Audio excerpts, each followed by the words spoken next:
Judá y Jerusalén eran en sí una tierra bastante corrompida y contaminada que provocaban más daño que beneficio al pueblo de Dios. Nuestro gran Jehová quería comenzar un proceso de sanidad para sus muy contaminadas almas. Debían pasar un proceso largo lejos de su amada Israel. Debían reformar sus vidas. ¿Acaso no hay algo para mirar en estas hermosas palabras en la Biblia? Con todo eso les seré por un pequeño santuario en las tierras a donde llegare. Aunque sería pequeño ese santuario, lo importante era que Dios estaría con ellos. Mis hermanos, es un poderosísimo pasaje en la Escritura. Vemos pues cómo Dios nos rescató de una vida tan corrompida y contaminada por este mundo, del cual recibíamos más daño que provecho. ¿Qué ofrece esta tierra llena de sinsabores? ¿Qué vanidad ofrece este mundo que sea capaz de llenar y rescatar tu vida de la miseria con la que nuestros pecados nos hacían vivir? Mira a Cristo y vivirás, dice un antiguo canto.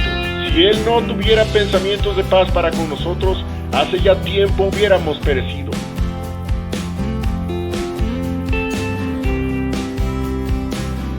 Corazón de carne, la esperanza que Dios cambia vidas. Y darles un corazón, y espíritu nuevo daré en sus entrañas, y quitaré el corazón de piedra de su carne, y daréles corazón de carne. Ezequiel, capítulo 11, versículo 19.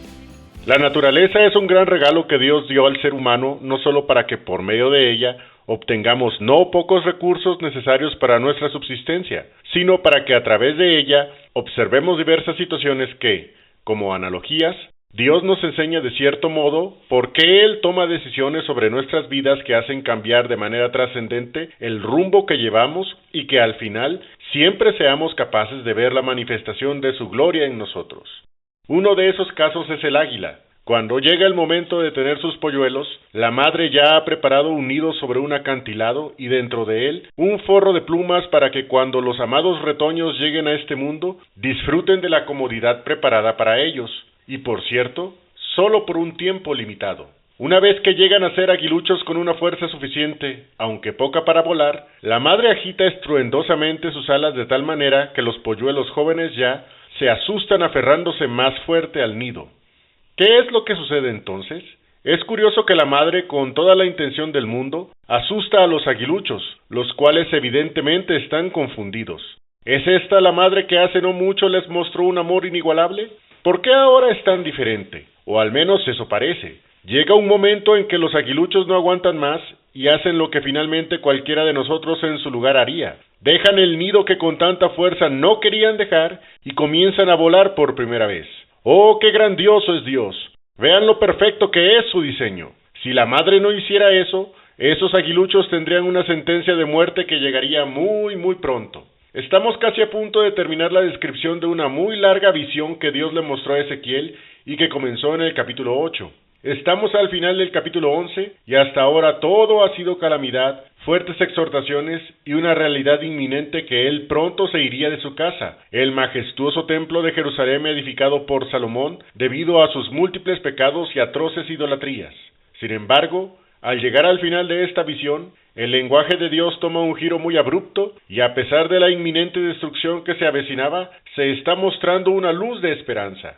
De hecho, aunque todavía faltan algunos capítulos, rumbo al final de este libro vemos cómo la gloria de Dios regresa a un nuevo templo que en un futuro sería reconstruido tal y como Dios lo deseaba. Por supuesto, tocaremos ese tema en un futuro audio si Dios nos presta vida. Por ahora, si recordamos el anterior audio llamado El perverso Pelatías, tocamos este versículo, Ezequiel 11:13. Y aconteció que, estando yo profetizando, Pelatías, hijo de Benaías, murió. Entonces caí sobre mi rostro y clamé con grande voz y dije, «Ah, Señor Jehová, ¿harás tú consumación del resto de Israel?» Esa última pregunta desgarra el corazón. ¿Harás tú consumación del resto de Israel? ¿Será cierto que Dios destruye hasta raer toda esperanza en la tierra? Sabemos que al destruir el mundo antiguo, reservó a Noé, pregonero de justicia, junto con su esposa, sus hijos y sus nueras. De Sodoma y Gomorra rescató a Lot y a sus hijas. De Jericó, Dios preservó a Rahab, quien es parte del árbol genealógico del mismo Cristo. De las múltiples invasiones de pueblos extranjeros, siempre salían airosos, Y así podría poner varios ejemplos, solo para que entendamos que Dios deja un remanente en medio de una calamidad, para que su nombre sea glorificado y perdure a través del tiempo, y sea mostrado por su verdadero pueblo. Vean pues cómo después de ese versículo empieza una gran revelación en esta poderosa visión de por qué Dios está agitando fuerte y estruendosamente sus alas contra su pueblo. No nada más se trata del castigo contra su pecado. No, por supuesto que no. Hay algo todavía más profundo y más trascendental. Sigamos la lectura para enterarnos de estos grandiosos pensamientos de nuestro gran Jehová. Ezequiel capítulo 11, versículos 14 al 16. Y fue a mí palabra de Jehová diciendo: Hijo del hombre, tus hermanos, los hombres de tu parentesco y toda la casa de Israel, toda ella son aquellos a quienes dijeron los moradores de Jerusalén: Alejaos de Jehová, a nosotros es dada la tierra en posesión. Por tanto di: así ha dicho el Señor Jehová: aunque los he echado lejos entre las gentes y los he esparcido por las tierras, con todo eso les seré por un pequeño santuario en las tierras a donde llegaren. Primero, les reclama el hecho de que entre ellos está la enseñanza de que se alejen de Dios. Se decían que nadie los iba a echar de Judá y que nada les iba a pasar. Era sorprendente que tuvieran esos pensamientos considerando que ya Nabucodonosor los había invadido 2 veces y ya la gente de su misma parentela estaba experimentando el exilio en Babilonia. Y por cierto, uno de ellos era el mismo Ezequiel. Sé que ese tema lo hemos tocado en este canal ya varias veces y no me detendré mucho en explicar dicha situación, pues ya he preparado algo de contenido dedicado a ese tema. Lo que me llamó la atención fue el versículo 16. Leámoslo nuevamente. Por tanto di: así ha dicho el Señor Jehová: aunque los he echado lejos entre las gentes y los he esparcido por las tierras, con todo eso les seré por un pequeño santuario en las tierras a donde llegaren. Miren esa gran misericordia de Dios. En Jerusalén y Judá perecerían en pobreza y sin misericordia si se aferraban a esa tierra, tal como esos aguiluchos al principio se aferraban a su nido ante el ruido de las alas de su madre. Pero si se iban a Babilonia, Dios allí los iba a bendecir, así como cuando los aguiluchos por fin emprendieron su vuelo por vez primera. Judá y Jerusalén eran en sí una tierra bastante corrompida y contaminada que provocaban más daño que beneficio al pueblo de Dios. Nuestro gran Jehová quería comenzar un proceso de sanidad para sus muy contaminadas almas. Debían pasar un proceso largo lejos de su amada Israel. Debían reformar sus vidas. ¿Acaso no hay algo para mirar en estas hermosas palabras en la Biblia? Con todo eso les seré por un pequeño santuario en las tierras a donde llegaren. Aunque sería pequeño ese santuario, lo importante era que Dios estaría con ellos. Mis hermanos, es un poderosísimo pasaje en la Escritura. Vemos pues cómo Dios nos rescató de una vida tan corrompida y contaminada por este mundo, del cual recibíamos más daño que provecho. ¿Qué ofrece esta tierra llena de sinsabores? ¿Qué vanidad ofrece este mundo que sea capaz de llenar y rescatar tu vida de la miseria con la que nuestros pecados nos hacían vivir? Mira a Cristo y vivirás, dice un antiguo canto. Si Él no tuviera pensamientos de paz para con nosotros, hace ya tiempo hubiéramos perecido. Aún vivimos en este mundo y aún tenemos que lidiar con nuestros pecados. Aún vivimos en este mundo y aún tenemos que lidiar con nuestros pecados. Aún hay un tramo que recorrer y aún hay cosas que debemos resistir. Si yo dijera otra cosa, simplemente les estaría mintiendo. No obstante, todavía seguimos y hasta aquí Dios nos ha ayudado, tal como Samuel lo dijo cuando levantó aquella gran piedra Ebenezer, la gran piedra de ayuda. Es necesario entender que Dios va esculpiendo y trabajando en nuestras vidas, tal como el alfarero trabaja su obra. Ah, cómo me gusta ese pasaje de Jeremías, es uno de mis favoritos. Tengo de hecho un mensaje en este canal. Lo pueden buscar, se llama La Casa del Alfarero. Dios sigue trabajando en nuestras vidas, mis hermanos, y debemos reconocer que todavía hay mucho que cambiar en nosotros. Pero para un cambio eficiente, así como aquellos judíos fueron sacados a la fuerza de Judá y Jerusalén, así nosotros somos arrancados de las garras de la muerte y del pecado, para que su sangre no solamente nos limpie de nuestros pecados, sino que su espíritu nos guíe a ser mejores cristianos día a día. ¿Y cuál es el resultado al final? Sigamos leyendo. Ezequiel 11:17. Di por tanto, así ha dicho el Señor Jehová: yo os recogeré de los pueblos y os allegaré de las tierras en las cuales estáis esparcidos y os daré la tierra de Israel. Ese proceso de restauración no duraría para siempre. Fueron 70 años muy dolorosos ciertamente, pero un día regresaron a su tierra, a su posesión. ¡Oh, qué grandes esperanzas esas que Dios nos hace ver! Un día estaremos cara a cara ante su majestad. Un día Él enjugará las lágrimas de nuestros ojos. Un día nos recogerá para que de una vez y para siempre disfrutemos de las glorias eternas. Nuestra vida estaba encerrada en pecado, pero llegaron dolores de parto para que su vida eterna se abriera camino en nosotros, y aunque fue dolorosamente como cuando se llega el tiempo del nacimiento de un bebé, Cristo nos llenó de una vida abundante que solo Él fue capaz de otorgar. Jerusalén iba a ser destruida, junto con el amado templo de Salomón, y eventualmente sabemos que eso fue lo que pasó.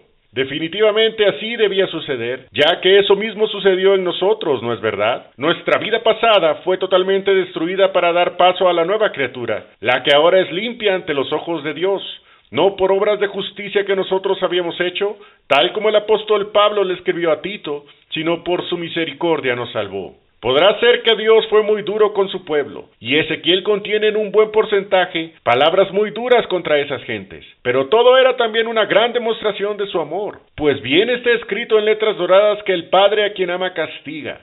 A todo esto, ¿qué creen que haría el pueblo cuando se llegara el tiempo de retornar a Israel tal como lo acabamos de leer? Miren la belleza de la majestuosa obra de Dios en una vida que es conformada a su voluntad. Ezequiel capítulo 11 versículos 18 y 19. Y vendrán allá, y quitarán de ella todas sus torpezas, y todas sus abominaciones, y darles un corazón, y espíritu nuevo daré en sus entrañas, y quitaré el corazón de piedra de su carne, y daréles corazón de carne. Aquí está el fondo de todo este asunto. Como seres pecadores no podemos concebir con certeza nuestra condición ofensiva a Dios hasta que somos quebrantados con la vara del Creador. Pero, eso sí, una vez que comprendemos qué significa ofenderlo, quitamos de nuestras vidas todas esas torpezas que lo único que logran es mermar nuestra comunión con Él y nos hacen llevar vidas amargas. Sobre todo, sucede una conversión totalmente genuina y hay un cambio radical, para nada superficial, que está englobado en estas hermosas palabras, Ezequiel 11:19, y darles un corazón, y espíritu nuevo daré en sus entrañas, y quitaré el corazón de piedra de su carne, y daréles corazón de carne. Es un giro de 180 grados, una criatura totalmente diferente al viejo hombre, y como todo cambio, todo eso tiene un gran objetivo. Miren nada más los grandes pensamientos de Dios, Ezequiel 11:20, para que anden en mis ordenanzas y guarden mis juicios y los cumplan, y me sean por pueblo y yo sea a ellos por Dios. Es decir, cuando Dios llega verdaderamente a nuestra vida, necesariamente algo debe pasar. Leamos nuevamente. Para que anden en mis ordenanzas y guarden mis juicios y los cumplan, y me sean por pueblo, y yo sea a ellos por Dios. No puede ser de otra manera. No podemos quedarnos igual. Si nos pasara un camión por encima, ¿quedaríamos igual? Algo muy fuerte debe pasar y nuestra vida ya no será la misma. ¿Y Dios no nos cambiará de algún modo? Ese corazón de carne es ahora sensible a la voz de Dios, y con Él estamos más dispuestos y aún cumplimos su voluntad y sus ordenanzas solo porque así lo deseamos. Nada nos obliga a cambiar nuestra vida para agradarle a Él. A mí nadie me obliga a estar con mi esposa y mis hijos. Estoy con ellos porque los amo y aún hago todo para estar con ellos el mayor tiempo que puedo. Lo mismo es con Dios. Hago cosas que le agradan porque es lo que quiero. Dejo de hacer otras cosas que le desagradan porque quiero hacerlo. ¿Dónde está el que ama mi alma? Por supuesto, cerca de mi vida, pues a Él le plació cambiar mi corazón de piedra por uno de carne. Después de estas palabras, Dios hace una advertencia sobre quienes quieren seguir con la dureza de sus corazones y finalmente se retiró de ese majestuoso lugar que por siglos habitó. Aunque fue triste en su momento, dejó una esperanza que pronto regresaría, y así fue, tal como lo narra el capítulo 43 de este libro. En su momento tocaremos esa visión celestial.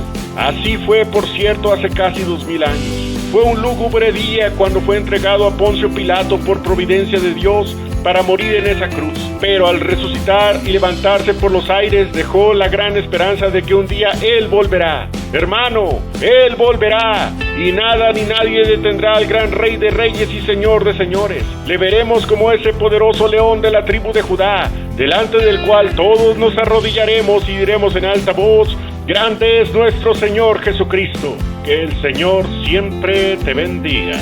Amén.